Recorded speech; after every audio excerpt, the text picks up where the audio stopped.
Why Buying a New Car Will Never Be the Same by Mike Columbus. I'm not buying a car I haven't seen or test driven. This was the comment I heard from a customer sitting at the desk next to me. Most likely, if you're shopping for a new car, you won't find one on any car lot you visit. This is not just an issue here in Kitsap County. It's a worldwide supply chain problem. The days of having hundreds of new car inventory at the dealerships are long gone. Customers who come into the dealership to purchase a vehicle find that there's no inventory. They must wait months for a vehicle, and the only way to get one is to place a deposit on an incoming unit. The first chance to get behind the wheel for a test drive is when it arrives at the dealership. How it all began. To understand how the automotive buying process has changed, we must first understand how we got into this situation.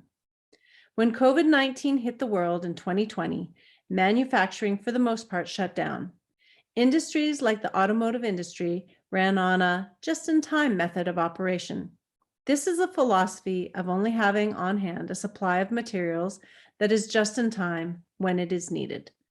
When the automotive factories shut down and a considerable number of people began working at home, children learning at home, and playing video games at home, the chip manufacturers shifted their limited supplies of microchips to the computer industry. When the car manufacturers began opening back up, there just wasn't enough chips for the auto industry. Today's cars are computers with wheels. Even an inexpensive new car can contain more than 100 microchips, powering everything from climate controls to shift timing. Luxury cars, minivans, and vehicles with more advanced entertainment and comfort technologies can use more than 150 chips. Arguably, these are not the sole cause of the new vehicle shortages that we are seeing. The supply chain is a complex system, and the problems we are witnessing will not be remedied soon. However, the way we buy a vehicle will never be the same. Buying a car today. If you are shopping for a new car today, you will need to do most of your research online. Websites like Kelley Blue Book, Edmunds, and Consumers Reports gives the shopper an idea of the product and brands that will meet our needs. Of course, having the guidance of an automotive sales professional is invaluable. First, determine a few things like the type of vehicle that you want. Do you want a sedan, an SUV, or a truck? What features are important? Do you want leather or cloth seats? Is a sunroof important? Are the miles per gallon important? Do you want a gasoline-powered vehicle, an electric vehicle, or a hybrid, which combines electric and gas power for a higher than normal MPG? Knowing these things, you can begin to research the vehicles that are being manufactured and decide which meets your needs. Remember that just because a manufacturer advertises that they have a product, the reality may be that it's not currently even being built. Additionally, exterior color selections are limited, and interior color is even more restrictive. Once you know the vehicle and features that you want, you will need to find a dealer that can review trim levels, colors, and most importantly, availability.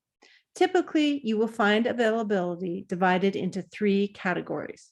1, vehicles that have been built and are in transit to the dealership. 2, vehicles that have a to be built date. And 3, vehicles that must be allocated, which are vehicles the dealership requests the manufacturer to build. Now, all that's needed is a little bit of patience. Here's why. Vehicles that have been built and that are waiting to be delivered can still take several weeks or months to arrive. There is also an ongoing truck driver shortage, and dealerships are at the mercy of a trucker delivering the vehicle when it's convenient to them.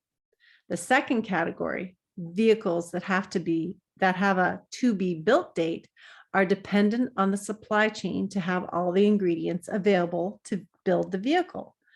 These could take 4 to 8 months before the vehicle arrives at a dealership. Vehicles that fall into the third category are vehicles that we request the manufacturer to build. These are typically colors that aren't readily available or a vehicle with a high microchip count. These could take 8 months to a year to arrive. If you're looking for a good deal, the best possible factor is finding a dealer that doesn't add a market adjustment price to their vehicles. There are dealerships that are marking up vehicles $2,000 to $10,000 over the manufacturer's suggested retail price, MSRP. Almost all auto buying discount programs have ceased, making buying at MSRP a pretty good deal at this time. Finally, you must be ready to place a deposit on an incoming unit, wait for it to arrive, and then take it for a test drive. Now the final paperwork can be done to complete the process, and you can drive your shiny new car home. For those that do not want to go through all the steps above or the long wait, the used car market, especially the certified pre-owned vehicles, offer the best alternative. Often the CPO, certified pre-owned vehicle, will have a warranty that is better than the original factory warranty. The future of car shopping. Future predictions are that the entire car buying experience will take place online. In recent years, manufacturers have offered a build online and pick up the vehicle at the local dealership program for certain vehicles. Manufacturers are suggesting that smaller retail stores will replace the large dealerships. Inventories will never be what they were in the early 2000s. Stores will showcase a handful of vehicles at various trim levels for test drives. Haggling, dickering, and horse trading will be a thing of the past because manufacturers will force a one-price model for all dealerships to adapt. Mike Columbus, Haselwood Autogroup, West Hills Honda, 360-932-7296.